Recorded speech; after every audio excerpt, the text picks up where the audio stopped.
I'm Frankie Hearson, reporting live with a special breaking news report. Earlier today, scientists at NASA had some unfortunate news. A meteor is on a collision course to Earth.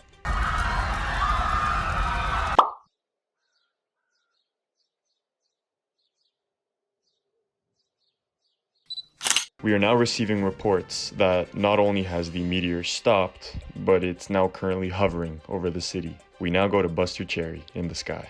Buster? Thank you, Frankie. As you can see, the now hovering meteor behind me has stopped, preventing a huge apocalyptic event. However, we do not know how the meteor exactly is hovering, or if it's a meteor at all. Oh God, are you catching that? Buster, can you confirm, is the meteor opening up? Yes, Frankie. It seems something is inside of it.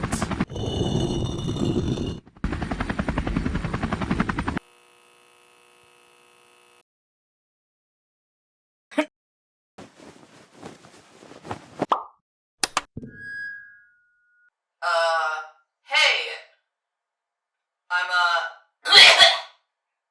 I'm back now and, making videos again. So, sorry about the wait and all.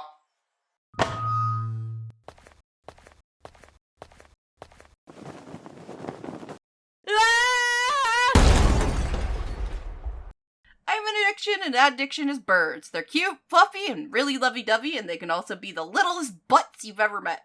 I currently own 2 lovebirds, Mango and Peaches. 2 actual brothers that, what do you know, act like real brothers and fight over the dumbest things. Oddly enough, they don't hate each other, but I guess that's family. Lovebirds specifically have a ton of different color variants, but Mango and Peaches are specifically the peach-faced, pied, opaline, spoilt, rose, masked lovebirds. Hope I said that right. I just call them my chicken nuggets. Peaches can be a little bit of a handful sometimes. He'll flip over my mouse and then just stare me down until I give him attention. That's not all either. Peaches is extremely jealous when he sees Mango enjoying himself. He'll take anything Mango has. Mango at least is sneaky about stealing the treats back from Peaches. They aren't always bad. They have their good moments too. Lovebirds aren't good at vocalizing words, however Mango and Peaches will try their best. They're also extremely polite too, saying thank you if I give them a treat they really love. Mango loves the shower as long as he's not the one getting wet. I'll sometimes hear him singing in the shower from my room. One of the cute things these guys do is their kisses, but it's not actually kisses, but my birds call it that. In reality, they're just feeding me their vomit. At least Mango can't figure out how to kiss me, but he tries. Birds can be cute and little butts, but they're a lot smarter than they look. There's a daily battle I struggle every day with these 2. A battle of wills and wits, and that's getting these 2 to bed. They got some sass when they don't want to do something, and trust that if they really don't want to go back in their cage, no amount of treats will get them in. I think the worst part about owning birds is the poop.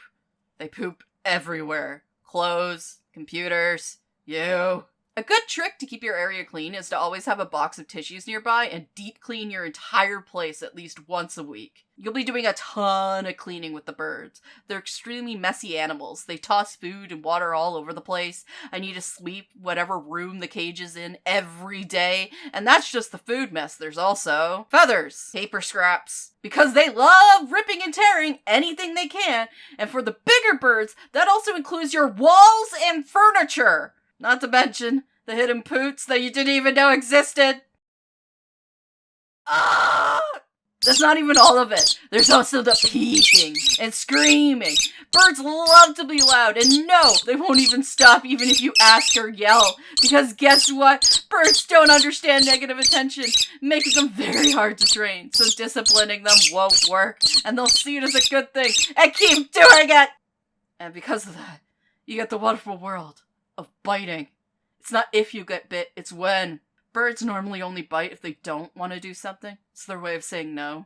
Lucky for me, Peaches does a gentle bite if he doesn't want to step up on my finger. Mango is starting to learn to do that too, but he still bites hard. Parrots live a longer life than most people realize. Birds like Mango and Peaches can live up to 15 to 30 years old, while big boy parrots can live up to 80 years. These boys are a lifelong commitment. And we'll also outlive you most of the time. So plan ahead with who can take care of your feathery friend as your soul gets cast down into... Parrots are a bit smarter than you may think too. They have a mind of a 5-year-old, 3 years more than a dog, so birds tend to be harder to trick. Birds need a lot more attention than you may think too, even more than dogs. You think a dog separation anxiety is bad? Wait until you see a bird's. Birds form tight, loving bonds with those around them, including their owners. They need to be let out of the cage at least a minimum of an hour a day. I personally let them out when I get up, and then put them away when the sun sets. They tend to head into the cage themselves to go to bed. You also need to give them plenty of tension.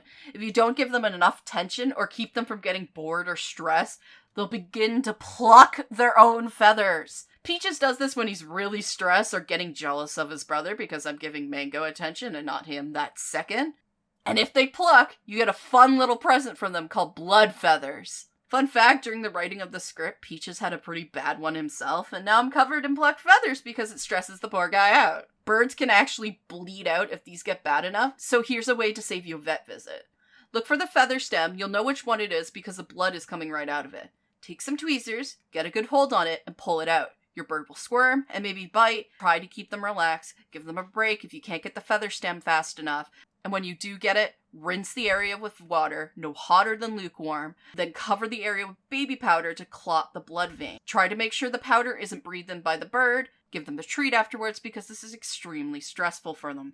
Speaking of vet visits, you also need to visit them once a year to make sure your bird can keep on burping, and then get the price of exotic pets and cry at the pricing of a simple checkup being more than a price of a new graphics card.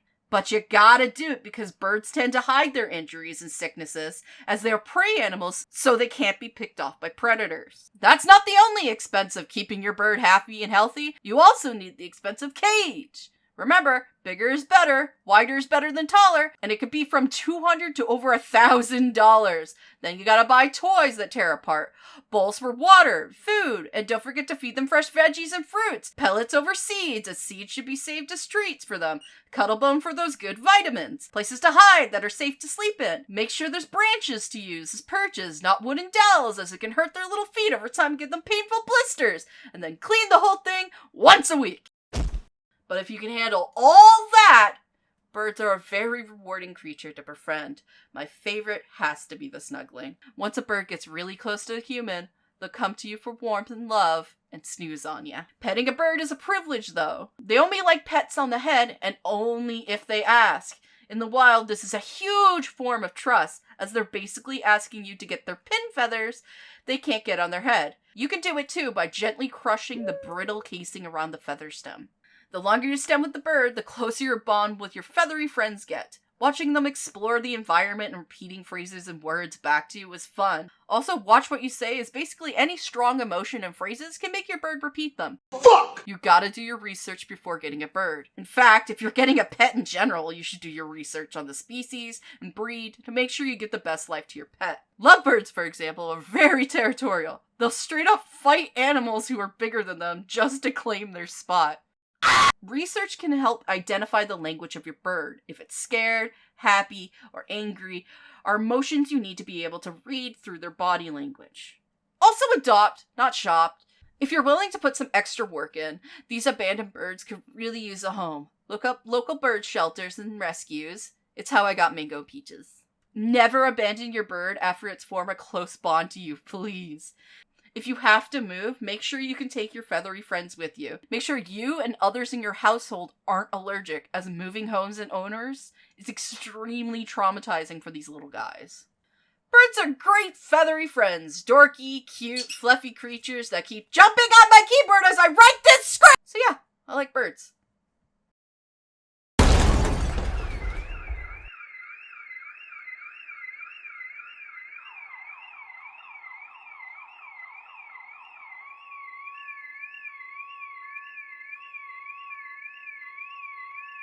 This just in, she's dead. Back to you in the studio, Frankie.